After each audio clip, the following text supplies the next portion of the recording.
திருப்பதி ஏழுமலையான் கோவிலை பின்னுக்கு தள்ளி திருவண்ணாமலை அண்ணாமலையார் கோவில் முன்னுக்கு வருகிறது. மக்கள் செல்வாக்கு, உண்டியல் வருமானம் என்று பார்த்தால் திருவண்ணாமலை கோவில் முன்னுக்கு வந்து கொண்டிருப்பது மிக ஆச்சரியமான ஒரு விஷயமாக உள்ளது. பௌர்ணமிக்கு மட்டுமே கூட்டங்கள் அலமோதுகின்றன திருவண்ணாமலையில். அதை கடந்து இன்று ஒவ்வொரு நாளும் அமாவாசை, பௌர்ணமி, கிருத்திகை என்ற சங்கடா சதுர்த்தி என்ற விசேஷ நாட்களில் கூட்டங்கள் அலைமோதுகின்றன.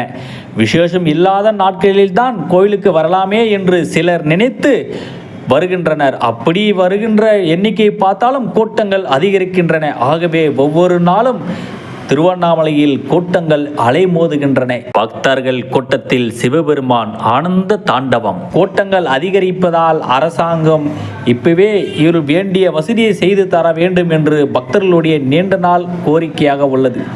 ஓம் அண்ணாமலையானே போற்றி, ஓம் உண்ணாமலை தாயே போற்றி, அரோகரா.